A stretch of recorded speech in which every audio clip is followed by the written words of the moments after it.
Oh yeah, Diddy got a podcast.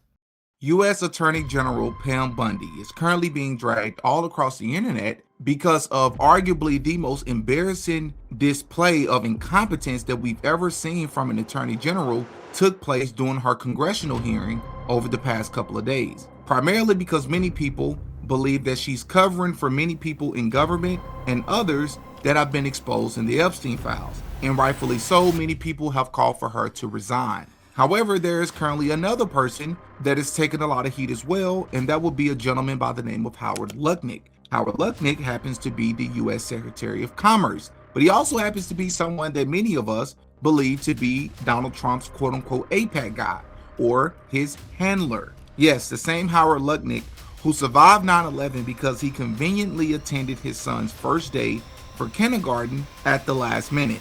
The same guy who forced an Israeli loyalty test on White House staff. The same guy who happened to be Jeffrey Epstein's neighbor, while also lying about cutting ties with Epstein in 2005, only to later find out that he actually lied about this once it was revealed in the Epstein files release that Howard Lutnick actually attended and visited Epstein's island, which would then prompt him to admit that he did in fact attend Epstein Island, but only with his 4 kids and his wife and nanny back in 2012. Lutnick, I think you understand the root of concern here. It's the way you described very emphatically your first encounter with him in his apartment, said you were disgusted, would never have any contact with him again. Did you in fact make the visit to Jeffrey Epstein's private island? I did have lunch with him as I was on a boat going across on a family vacation. My wife was with me, as were my 4 children and nannies. I had another couple they were there as well with their children, and we had lunch on the island. That is true, for an hour, and we left with all of my children, with my nannies and my wife all together. This is the same Howard Lutnick who thinks that covering for PDF files is funny. Pretty bad people, including fake news, want to keep something like that going. But credible information, let them give it. Anything that's credible, I would say, let them have it. Well, speaking of Epstein and the Epstein files, there is something that I would like to bring to you all's attention. On yesterday's live, we covered a plethora of different things, including different videos that have been released with the Epstein files, such as Epstein running around his kitchens with his alleged victims, and even the whistleblower who was caught on camera hysterically screaming and claiming that many of these people affiliated with Epstein were actually eating human flesh. But there's something else that I would like to cover in today's video, because yesterday's live was actually demonetized, so I wasn't able to reach as many people. There is someone that is claiming to be Jeffrey Epstein's driver who anonymously came out 5 years ago, almost 6 years ago actually, right before Ghislaine Maxwell was arrested, and reveal a plethora of different things that he witnessed, including the unalivings of people, victims that he saw coming and going, conversations that he's had with Jeffrey Epstein, and the list goes on.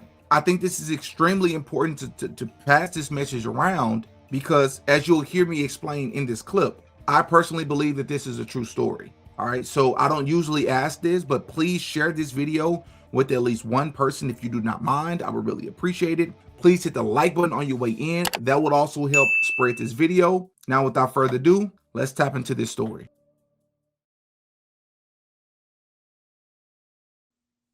Not to mention Lady Gaga. I mean, she's an open occultist. Just participated in the Super Bowl halftime show with Bad Bunny, which I do have that video still coming, where I'm going to expose the ritualistic performance by Bad Bunny and make no mistake, by all means, that was a ritual.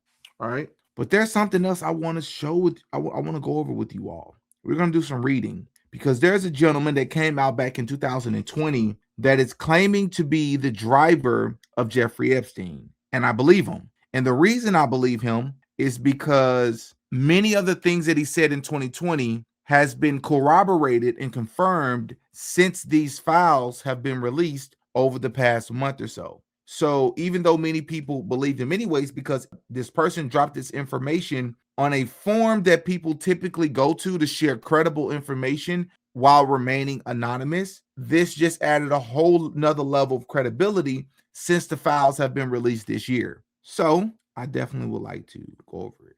And I'll try to, if I can remember, include the link in the description. All right, let's see what looks better, what works better. Okay. How many of you all are aware of this? Put a 1 in the chat if you're aware of it. Put a 2 in the chat if you've never heard of this before. The Confessions of Jeffrey Epstein's Driver. This is from the Clover Chronicle. Obviously, Jeffrey Epstein, Ghislaine Maxwell. It says Confessions of a Dead Man, Personal Driver of Jeffrey Epstein and Other Elites Tells All. All right, it says just hours before Ghislaine Maxwell, the alleged abuser in league with Jeffrey Epstein, was arrested by the FBI, a disturbing confession appeared on a popular image board that is oftentimes used as an outlet for whistleblowers and leakers due to its anonymity.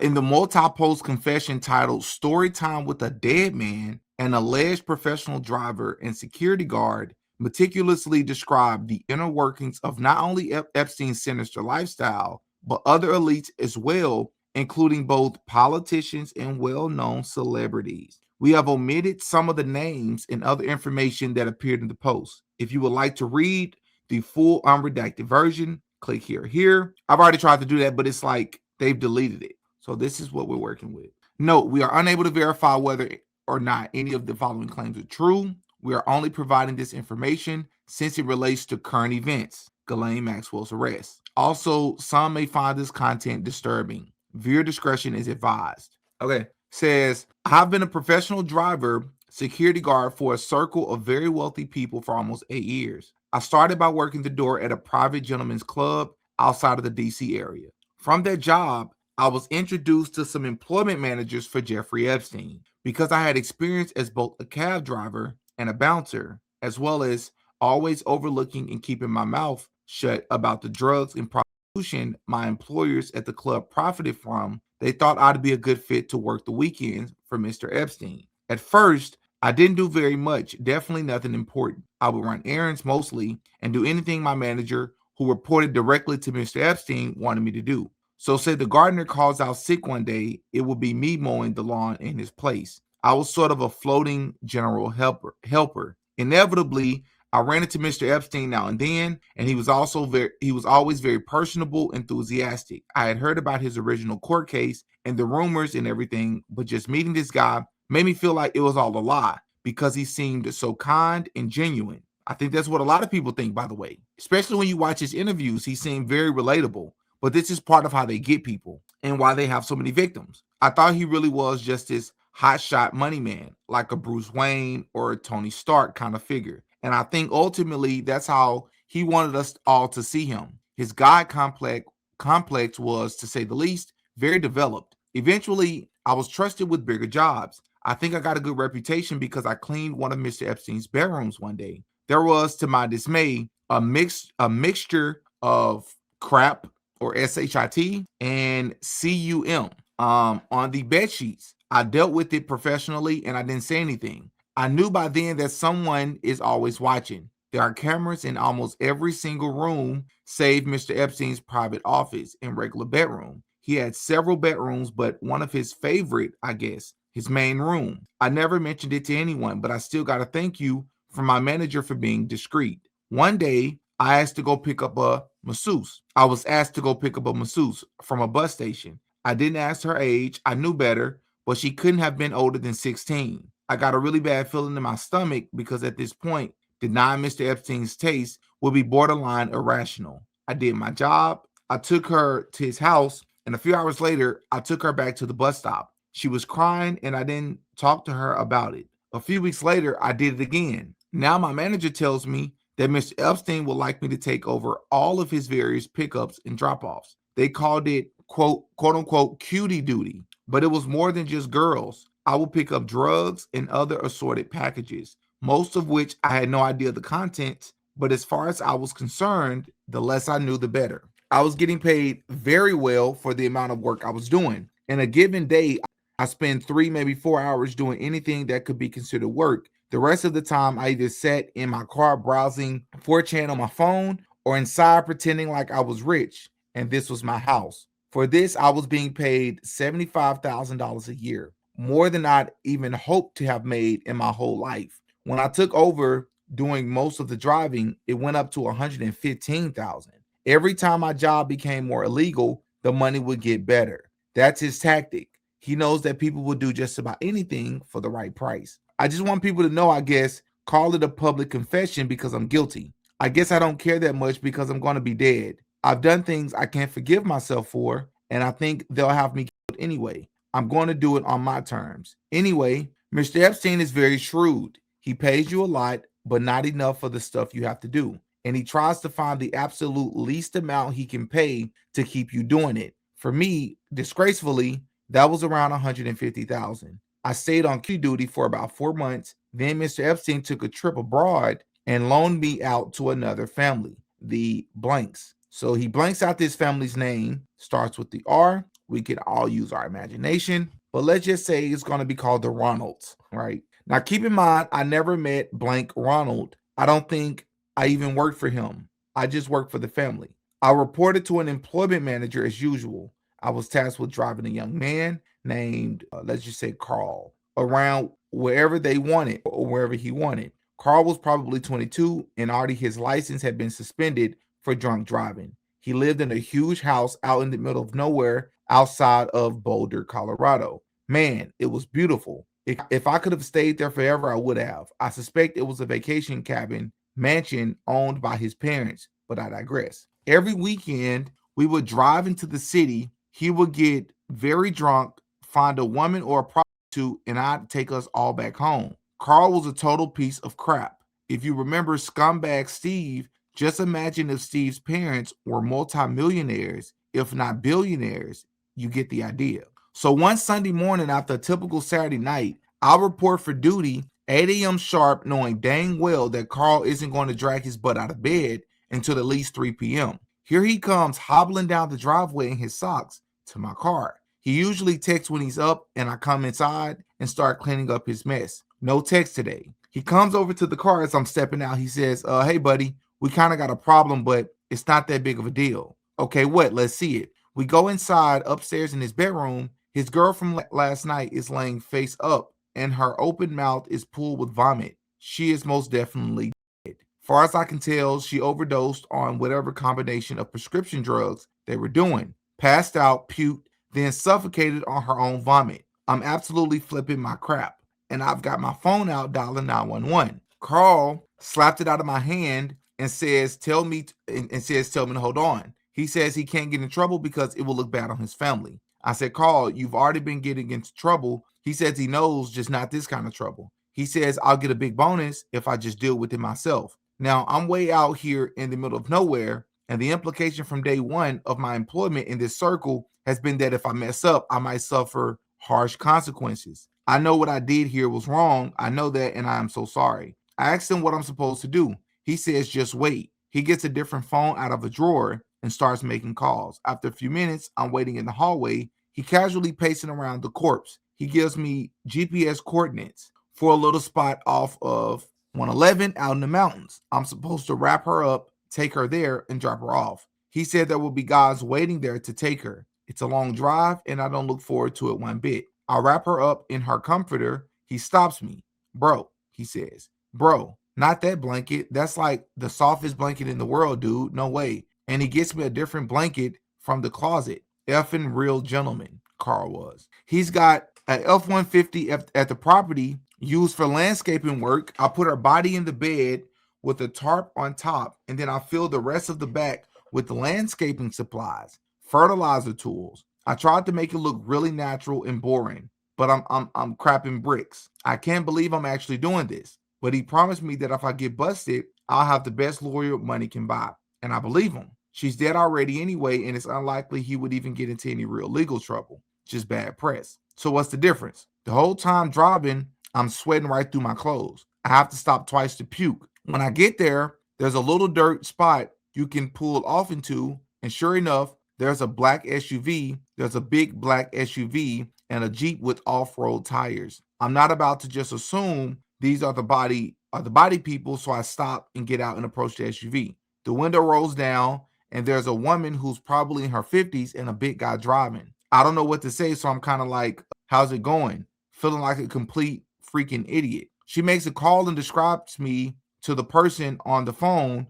Then she puts it down and says, "We're who you're looking for. Is it under all that stuff in the bed?" I say, "Yeah, do you need help?" She says, "No, take a break." So I walk into the trees a little bit and smoke a cigarette or two. They've got her out and put her in the Jeep within about 5 minutes. The woman tells me to drive, wait 15 minutes before I leave, and then they'll pull out and drive away. The Jeep drives further into the woods. I wait about 7 minutes and I leave. I got a text later telling me not to ever leave early again. Oh wow. It was from a blocked number. Oh wow, dang. So when I get back to the house, Carl is sitting at the kitchen table eating a massive bowl of Fruit Loops with a big serving spoon, watching Love and Hip Hop. This man is like a child, and he hasn't even gotten dressed yet. He asked me to wash his blanket and sheets. I do it. We got really drunk that night, and Carl tells me this has happened twice before, and it's always fine. He says he's like Scarface and stuff. I hate him.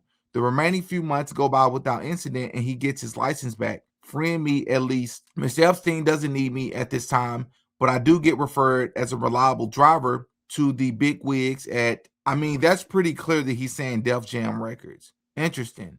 Who assigned me to work on Blank's crew while she promoted blank blank blank at the time her sixth and newest album. I never met Mrs. Blank in person, but just in passing now and then, but I found this job to agree with me a lot better than the others. I drove a van stacked with promotional gear from the city to city while she toured. A few times I was sent to pick up Molly and was taught to use test strips to test for purity. If it was not pure, I was supposed to walk away, but it was always pure. There are circles within circles of connections. I believe there is an entire shadow economy strictly for the rich and famous to get their rocks off collectively. One thing I did learn about this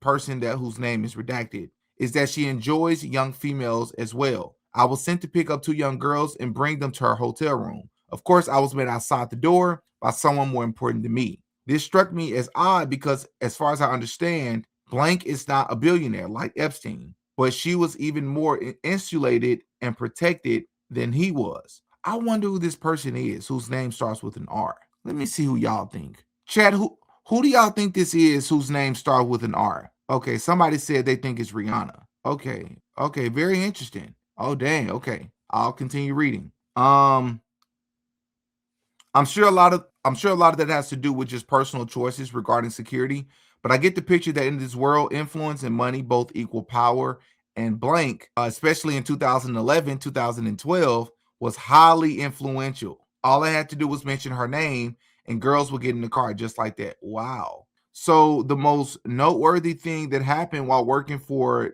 what appears to me to be Def Jam, but we're just going to say DJ. Working for DJ is when Blank had a party to celebrate the end of her tour. Everybody was there. All of the pop stars was there, and even a few old heads like Blank and some actors I noticed for sure, to name a few. For this party, I was of course tasked with getting entertainment. They wanted as young as I could get and as many as I could get. Interesting. Very interesting. Ostensibly, they were being hired to be wait staff, valet drivers, etc., but the plan is to switch it up on them when they actually get there. Give them drugs, money, whatever they need to do whatever they wanted them to do, which was essentially to be all expenses paid prostitutes for whoever wanted them. That part, thankfully, was not my job. I'm just a piece of crap who tricked them into going. I picked up 5 young girls from a mall, a couple of teenage boys I found walking along the road, and then I got a hold of an escort company to fill it out and make an even dozen. The ones from the escort company were not underage, and I was severely chastised for it. Wow. My manager basically asked if I ever wanted to work again. I said yes. He said, then act like you've got some freaking sense. I didn't make this mistake again. After the tour ended, I was just on my own for a month or so. I rented a house near Tulsa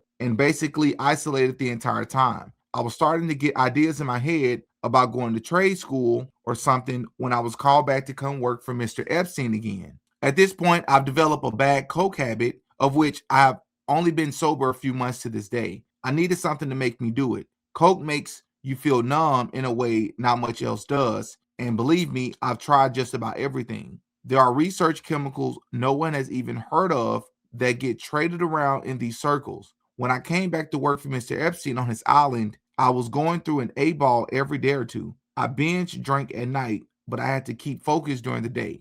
The coke wired me up and the liquor brought me back down. That's the only way mentally I could really cope with what's happening. I was flown to this now infamous island to be one of the regular staff. Essentially, I lived on this island for free while getting paid to maintain the grounds and keep the buildings up. When Mr. Epstein was there, obviously he would bring his own entertainment, so I didn't even have to do that. I thought this sounds like a freaking fantastic deal. Island paradise, great wages, not much real work. Count me in. Out of all my sins, I believe sloth is the most damaging one I indulge in. I always look for the easy dollar, and that's why I am prey for people like this. Now, first of all, this island is like paradise on earth. It's always comfortable temperature. The rains are breathtakingly beautiful, and the architecture and decor of the houses are exquisite. Yes, the bathhouse is really creepy. The fake doors are there to confuse flyby surveillance, if anyone was wondering. The regular staff were hard to get along with. They were all creeps, and I mean capital C freaking creeps. Made me wonder about myself, honestly, that I'm put here with them. They all joked about getting Mr. Epstein's leftovers, and the talk was constantly about when Mr. Epstein was going to visit the island again, when he would bring important people, world leaders, CEOs, etc. I and most of the staff were kept totally out of sight. We weren't allowed to work in an area unless we knew it was empty. Only his most trusted employees could actually be in the building with him and high-powered friends. Sometimes, though, it would just be the family and things were more relaxed. I passed by his office once carrying some garbage. When he beckoned me inside, he asked me my name and I told him. He offered me a seat. I took it. You don't get far in this business saying no. He began to talk to me. He looked really stressed. He asked me how anything that feels good could be bad. He had a big painting of Oscar Wilde and considered him a personal hero. He began to explain hedonism to me and asked me if I understood. Of course I said. Who doesn't like fun? Lots of people. He said lots of people. Then he let me go about my duties. I messed up really bad one evening and entered one of the maintenance sheds to return some tools I'd been using and saw the sweaty pale back of a large man hunched over and thrusting. He had a tattoo of Nixon on his back and he was wearing a bull's head mask. He was blank. They omitted the name. He turns to me. I'm just standing in shock and says quite angrily, "Do you mind?" And I slam the door shut. As I'm closing the door, I get a glimpse of my coworker's face and he is crying. I Google Nixon back tattoo later and realize that man was blank. Who could that be? First name starts with an R, last name starts with an S. Who do you all think that could be? Somebody says Roger Stone. Oh, interesting. Who I'd never met. I've never even heard of up until that point. I knew I was in some deep stuff. The next day and for 2 weeks after, I got all the worst jobs. Trash pickups, cleaning toilets, scrubbing his boats. It effing sucked. But I kept my mouth shut anyway. As far as I understood, my pay had not been cut so whatsoever. I'll do the crappy jobs where I'm by myself because at least, hey, I'm by myself. That was fine with me. Anyway, things started getting really tense on the island from that point. People started making little comments to me about being nosy or minding my own business. I started to get worried I'd be branded a troublemaker, which you don't want to be. Things turn very quickly in this business. That's how they've kept a lid on it for so long. Any small mistake and you're out. Most people are let go with NDAs and the understanding that they will be watched the rest of their lives, which ultimately is how I got out as well. After Epstein died, they cut me loose. I guess they figured since he's dead, nothing I'd know would matter anyway. They're probably right, honestly. It probably won't matter anyway, but the rest of my time on the island was pure terror. I was waiting to be taken away or worse.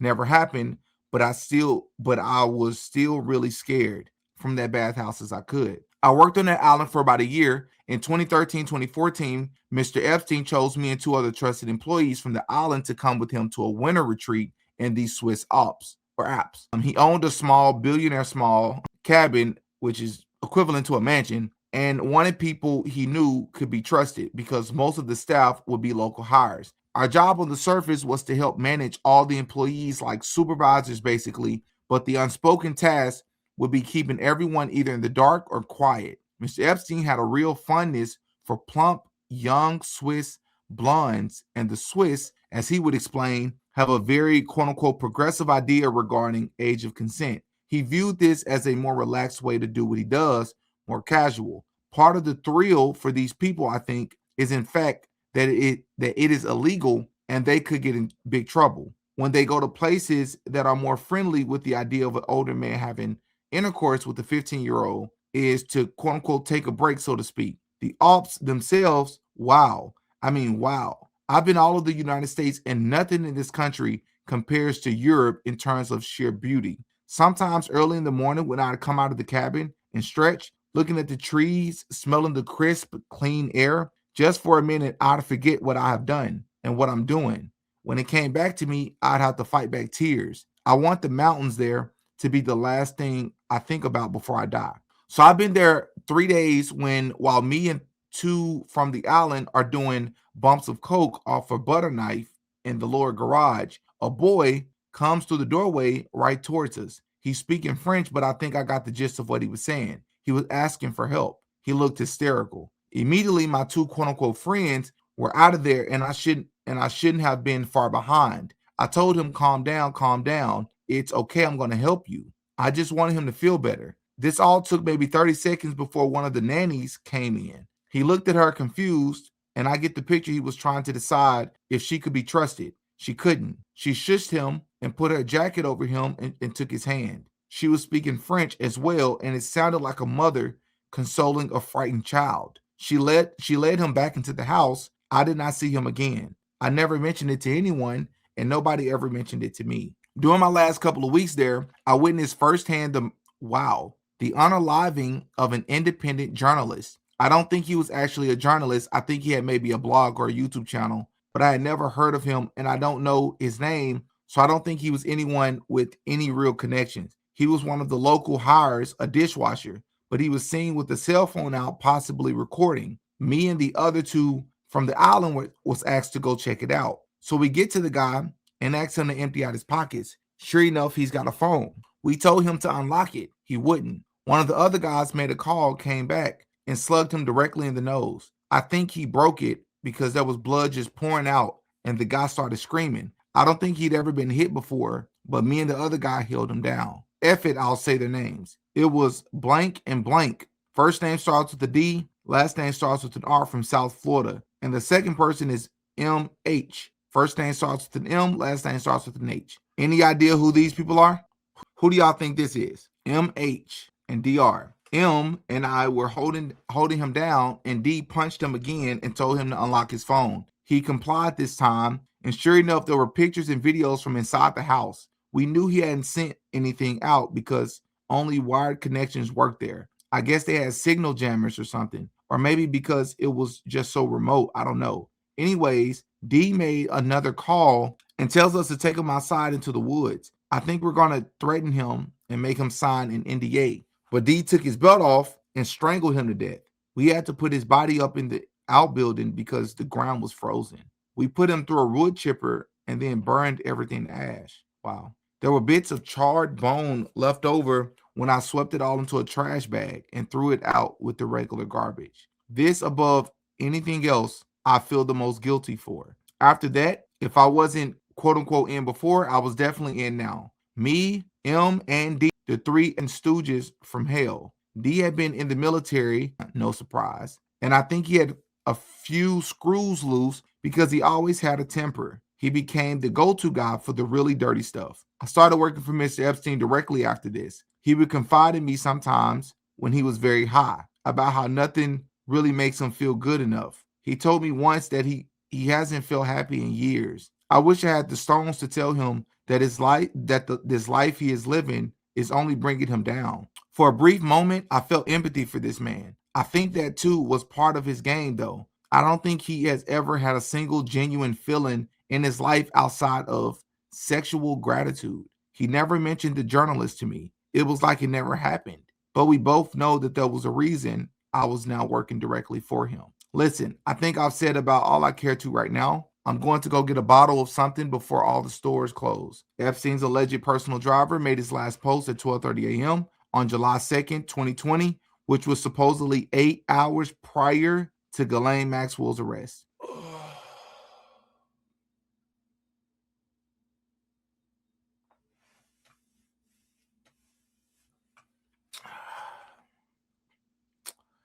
Dang, bro. I've spent my time before talking about what I believe and what I don't believe. I believe this. I think to drop it anonymously 5 years ago, to go that into that great detail, that great amount of detail, to be that granular.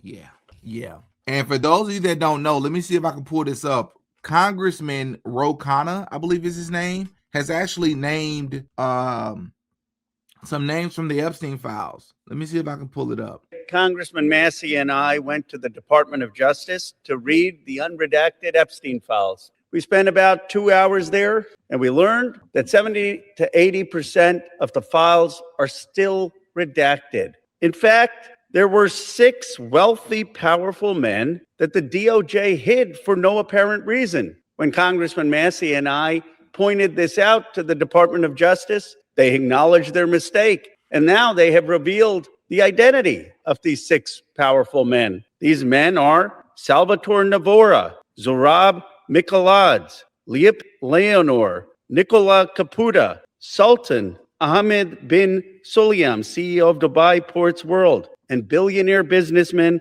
Leslie Wexner. Congressman Massey and I went. See, here's the only thing about that though. It's great, but I noticed that you dropped 6 names of any amount. There was 6 unredacted names that you revealed, and they just so happen to be 6 people that we really. It's not that. I mean, anybody that's a criminal, it doesn't matter if they're famous or not. They should be dealt with accordingly. But I just find it coincidental that it's a lot of people that we don't know. You know, when more people that are in power, positions of power, are affiliated with these people. You know, but yeah, man, heartbreaking.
Oh yeah, Diddy got a podcast.